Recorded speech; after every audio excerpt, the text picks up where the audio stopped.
Good morning, everybody.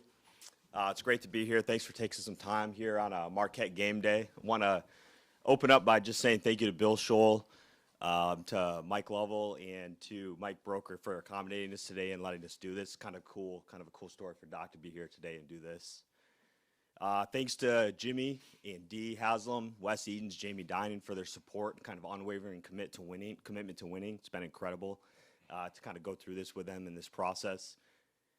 Peter Fagan, his partnership has just been incredible as well. This has been a difficult couple of days, but a great couple of days.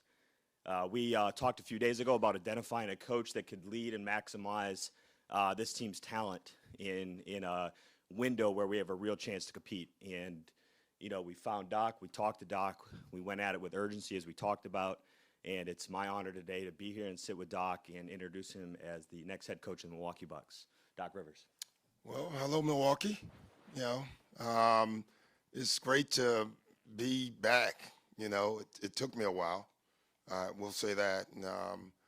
But for me, in short, I'll let you guys ask the questions about the team and stuff. Just personally for me, being back here is a dream.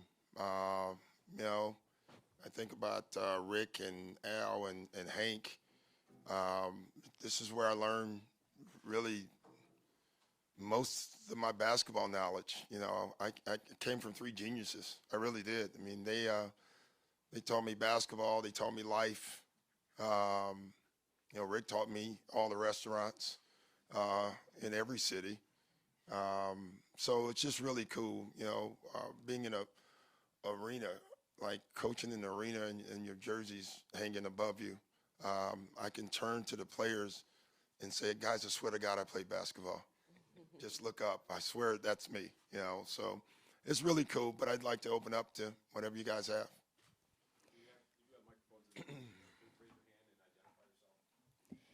Hey, John, first off, congratulations. Doc, congratulations to you as well. First, we know that you've coached great teams throughout your career. How have you seen this team perform, and what do you think that you need to do in order to maximize its potential? And by the way, I'm Melanie Ricks. I'm the team sideline and digital reporter. It's nice to meet you. Well, nice meeting you. Listen, I don't know yet. I just know who they are as far as, you see the talent. Obviously, I've coached against the talent. So, looking from afar, you think we got to connect this. We know they all can play, but we got to figure out is the best way for them all to play together and all to be great in what they do. Jim Ozarski, Milwaukee Journal-Sentinel. Hey, welcome back, Doc. John, quickly for you, as you said, you wanted to act decisively with urgency. So what's the timeline here on identifying Doc, then starting that process to get to this point? Yeah, I think we talked a little bit about it the other day, but when we decided with ownership and Peter and myself to make a decision, part of that decision was to try to identify a small group of coaches that we thought would fit the bill and to really try to test how much confidence and we would have in executing that. And really, that's what led to the decision. And really quickly afterwards, we identified Doc and targeted Doc, and it's been kind of a quick process after that, but we're glad that we got him. Yeah, and for me, it was just a strange day because I was flying to Dallas. I was going to do the ESPN game on that Wednesday, and I flew up early because I wanted to, spend time with my daughter who lives there, and Seth, my son-in-law, plays for the Mavs. And I'm terrible with my phone. You'll find that out. I have my phone off, and I walk in my daughter's house, and she's asking me about the news. I'm thinking that some political news happened, and then she told me, and then I turned my phone on to a lot of messages. Urgent messages that I hadn't answered. So it was a strange day. For you, Doc, this is, I think, one of the few things you haven't experienced in terms of taking over a team mid-season with this expectation. So what's your sort of immediate plan to jump in like this to get this team where it needs to go? Listen, I've never done this. I wouldn't wish this on anyone. I can tell you that just from the day and a half. But it's going to be a challenge. It's a challenge that I'm running towards. Got to get organized quickly, you know. Can't try to do too much too soon. We're in the middle of a season, so we got to try to keep our rhythm. There are changes that we have to make. There's no doubt about that. And we'll start working on it immediately. You know, it's interesting. I looked at our calendar. You know, I should have waited until after All-Star break. You know, this is a tough stretch, but that's good too. Like I always say, good. I don't ever say bad. I do. You know, Rex back there. First thing, did you see the teams we're playing? And I said, good. Let's bring it on. Let's get it on. And we win them all great. We struggle great. Doesn't matter. Our goal is to be great by the end of the year. And but the biggest part of the schedule is probably 3 or 4 practice days left for the season, like good days. So we're going to have to do shoot-arounds. We're going to have to do things a little different. Eric Name, The Athletic. Welcome back, Doc. Thank you. I guess just for you, I'm assuming you were enjoying not coaching, the grind of not having that. What made this attractive enough for you to come back to coaching? Yeah, I mean, listen, what's today, Saturday? I think so. Saturday, 10:20, I would probably be on the 3rd hole at Riviera or Bel Air, and it was good. But I'm a coach. I love coaching. I will say I wasn't going to coach, though, ever, unless I wasn't just going to take a job. I have been contacted several times this season, and I wouldn't even take the call. So I was dead serious that if the right opportunity opened, I would listen. If not, I was fine. And I love coaching. So TV was amazing. Listen, I got to work with Mike Breen indoors, and Mike is not only one of the best to ever do it, he's also one of my best friends for 20 years. So that was a dream as well. Obviously, with this team, you have a 2-time MVP in Giannis Antetokounmpo. You have one of the 75 greatest players of all time in Dame Lillard. How exciting is it to coach 2 talents like that? But also, you've coached star pairings before. Yeah. How difficult can that be? Listen, it depends on all of us. I was going to say just it depends on them, but it's not. It's all of us. The key is to get them both playing at their ultimate level and making it so they can do that together. That's going to be the key. And not just offensively, but defensively, as a group. And that can be done. That will be done. Just being around them, I was around the facility yesterday. They're all willing. They just need to figure out how. Doc, Jamal Collier from ESPN. Congratulations. Welcome. Oh, thank you. It struck me that this was, this league's last couple of months were probably your longest time away from coaching since other than the Orlando. lockout. Or lockout, yeah. Just kind of how that time away, what do you think that did for you, rejuvenated you? Like, how would you say that? It was needed. Time? It's funny. A lot of the veteran coaches, Pop, and guys who I talk to a lot, I think at the time before I left Philly, Pop and I had the longest run as far as 23 straight years. Pop's 27 straight or 28 straight years of training camps. And he called me and asked me, well, what does it feel like? And it was strange. And I think I was in Paris when he called, and I told him, well, that's how it feels like, But it was needed, I guess. I don't know. You love what you do. I don't know. Coaching is a stressful job, right? It's all the stuff that everybody says. But is it stressful if you love it? That's the way I look at it. Like, I love what I do. I love this job. I love when it's hard. So yeah, you did miss that part. It felt like I was on an extended vacation. And then there just had been some reporting about you sort of serving as like almost an informal consultant or sort of helping out with the Bucks. That's not true. I don't know where that came from, actually. I was never a consultant. If I was, I'd need to get paid some more money for that because I didn't get a check. But Adrian and I are good friends. I've talked to Adrian the last 3 days. I talked to him the night of the firing. I talked to him. We talk a lot. So, listen, I wanted him to do well.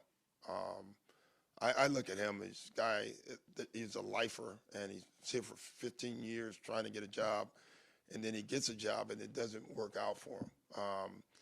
And, you know, this league in a lot of ways can be fair and not fair. That's for everybody else to judge. I just know him as a human, and he's a terrific dude. Hey, Doc. Jack Money from CBS Sports. Congratulations. Last night when we were talking to some of the players, Pat Connaughton mentioned that your kind of initial message was that teams need to be more afraid to play you guys.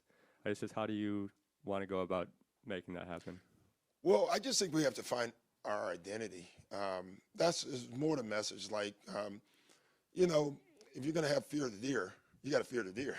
You know what I mean? Like, but our identity right now, you know, and I asked them, like, who are we? And, you know when the team is connected and they got it, they'll give you the answer. You know, we don't have an answer yet. And we got to find, like, what are we, who are we? Every year you're on a new journey. You know, we have 5 guys here, I think it's 5, that have won a title, meaning the players, right?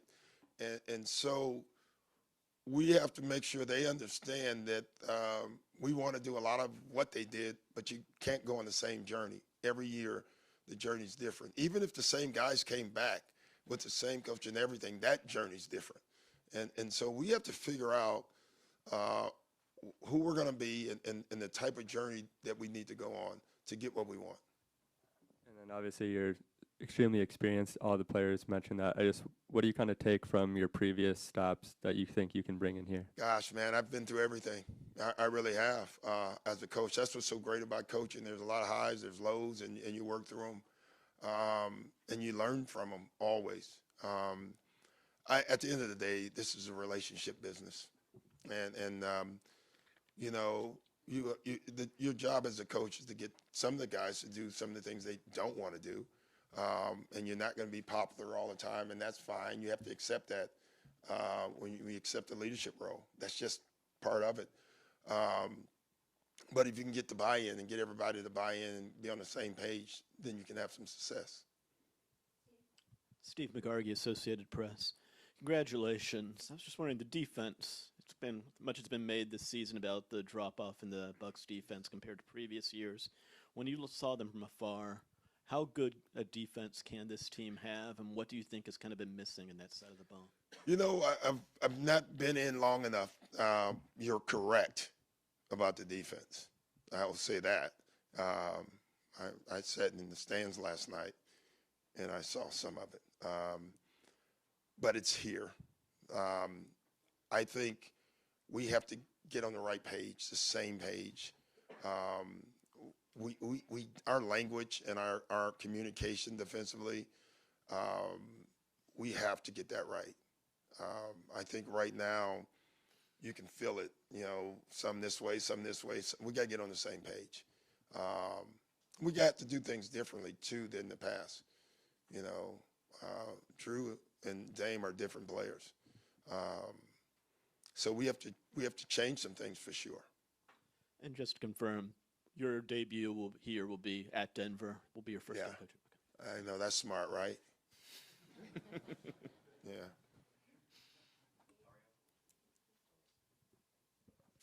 Hey, Coach. Gabe Stoltz, BrewHoop.com. Obviously, you see Dame, Giannis, Chris highlighting the way for the Bucks, but there's some young talent on the team too. Marjan, Andre Jackson Jr. Just how do you envision developing that young talent on the roster? You asking me or John? Me?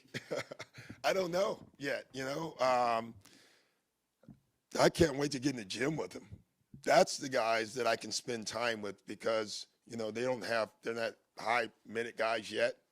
But one of those guys is going to have to help us is the way I look at it from afar. You know, you may get in the gym and that changes. But right now, I look at our young guys and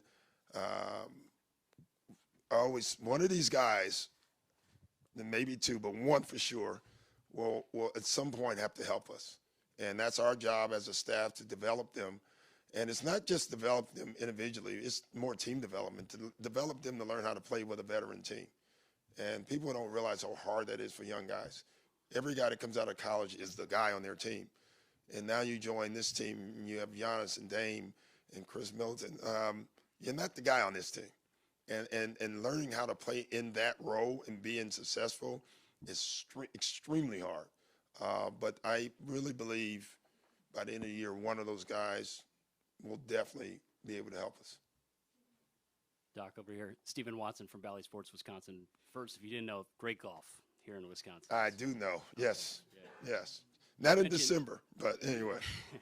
You had mentioned receiving phone calls on the golf course from other teams, and you didn't answer them. Why did you answer this call? Because, I mean, come on, you know the answer. Giannis, Dame, really, that's the answer. Like, you look at their team, you know, I don't ever know the list, right? What is it, 8 teams that have a legitimate shot? And I don't know if it's that high, but the Bucks are one of them, right? The other thing is they're built, the way they're built with the veterans, and they're grown-ups. I thought that if you're going to jump into this at this time of the year, this would be the type of group that you have the best opportunity to connect and change the quickest. And so that's why I took the job, or took the call. Lance Allen, WTMJ TV. Doc, well, you in the back. Yep. Good to see you. I want to go back to what you said right at the beginning. You know, being here is a dream. Rick, Hank, Al, all the legacy stuff, the jersey, all that stuff. You had a pretty famous shot just down the street in '81. What does this city, what does this opportunity mean to you and because your name's come up before for this thing, but what does it mean personally to you, this city and this whole thing? You just, it's hard to express emotionally. You know, and from afar, and I've told John this is one of the places that I've always had circled in my life if I could ever, you know, play here. I actually was pissed at Don Nelson for years because I thought he was going to draft me. I think he drafted Randy Brewer, and I'm just still pissed by that. It was the right choice at the time, I guess. You know, so I never had the opportunity to play here, and then when I started coaching, this is, you know, listen, I'm not here if I don't go to Marquette, bottom line. I really believe that. Not only just the, like Rick, Hank, and Al, but the professors. I wasn't the greatest student when I came to Marquette, but I left a hell of a student. That was not my plan. I wanted to skate, and it was not allowed, and it changed my life. So coming back here to a place that changed me as a literal person is a dream. Hey, Doc. A little bit on Marquette there. I know you and Shaka have a relationship. Right. I don't know if you've talked with him throughout this week. Just if you have, how have those conversations gone? How cool is it to be less than a mile down the road from him? I've known Shaka a long time. Shaka recruited my son Austin and had him. Shaka was at the University of Florida, and Austin was he committed to Florida. And then Shaka left, and Austin left. He ended up going to Duke. So we've had a very close relationship from way back then. We've talked several times.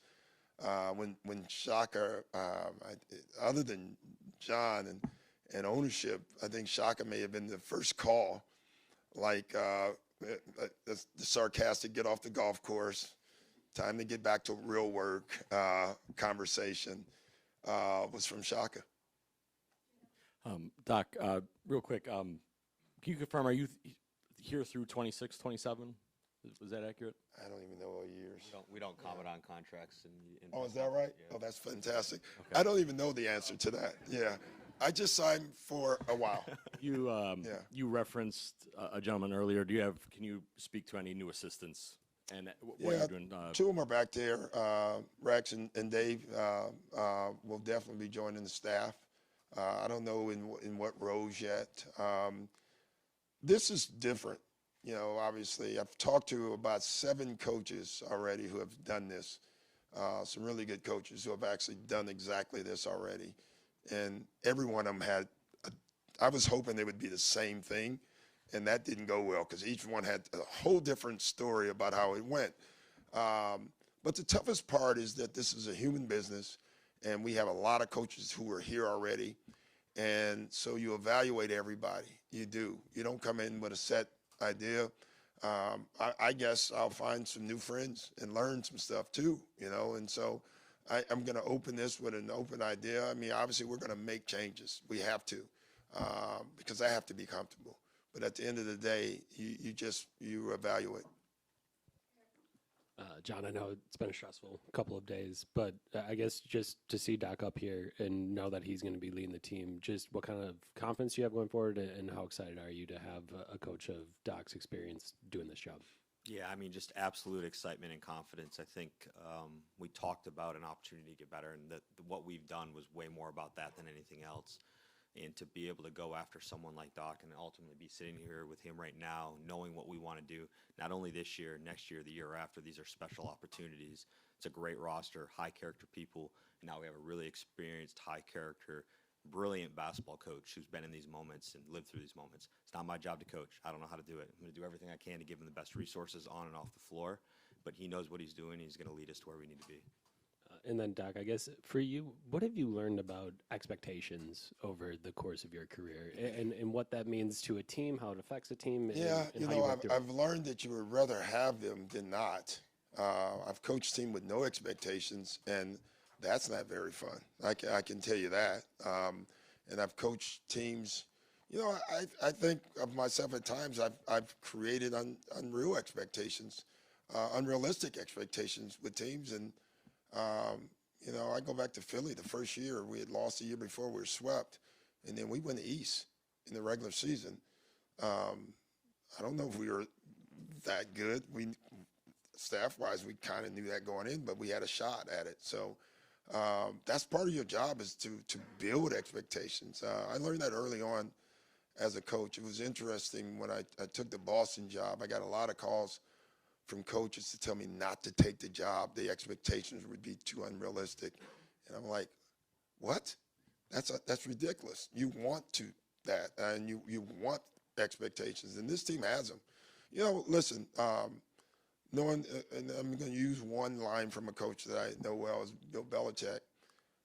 If you can coach a team where the expectations are, if you land the plane and you get off the plane and there's a parade, but if you don't land it, it's a crash, then you got the right team.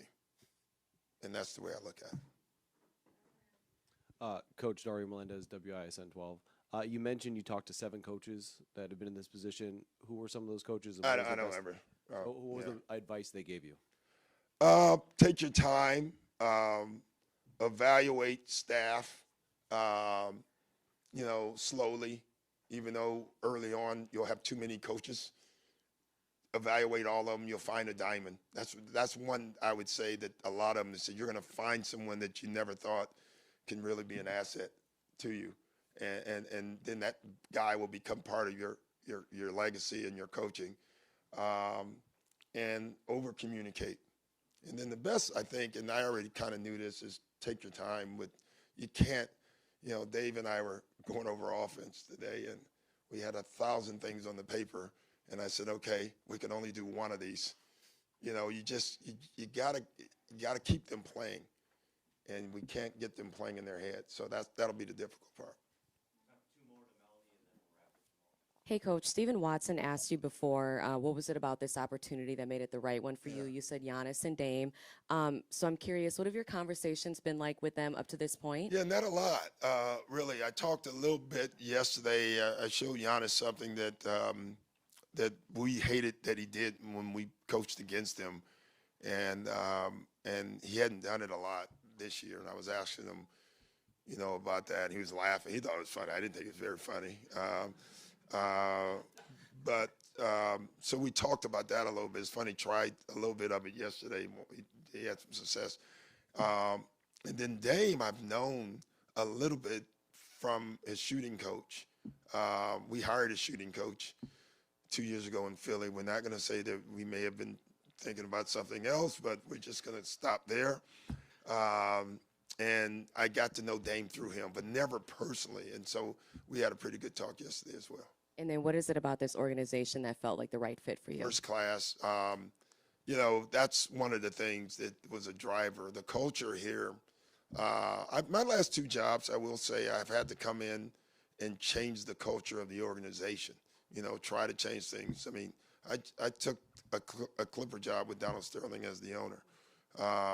And I thought that was a great idea when I did it, because I thought I can come in and create change. And I realized early on, I said, this is going to be a little harder than I anticipated. And then when Elton hired me with Philly, the first thing he said is, we want you to come in here and change our culture, make this a first-class group. And Elton allowed me to do that for the most part. And then Daryl aided in that as well. So this place, and I told John, they have it. And it's going to be great because I can coach. And that'll be fantastic. And Doc, you kind of obviously mentioned that you were good at home, like, you know, it had to be the right job. But do you feel like I was bored? You know, I am not kidding. I was bored. I would call coaches. You know, I can't even tell you some of the conversations, but I would call coaches just to screw with them, you know, and talk. But yeah, I love basketball. I've only done it my whole life, either as a player or a coach. It's not like I've done a lot of other things in my life, you know. So yeah, continue. To that, do you feel like you still have something to prove? I don't know I have anything to prove except for I want to win. You know, I like winning. I like putting myself in those situations, and I've failed, and I've won. Man, I tell you, winning is, you know, it's something that you can't produce. Like, you can't. Winning it all, it's, you know, it's like having a blood transfusion with everybody in a group, in an organization. And once you get that in you, you want another one. And that's my pursuit. So I don't know if it's anything to prove there. It's just something that I want to do. Listen, Giannis, that's what he wants to do. Chris Middleton and Lopez, just because they've won one doesn't mean they don't want to win another. And Dame wants to win one. So, yeah, I got a hungry group. Thanks, guys. Thanks, everybody. Appreciate it.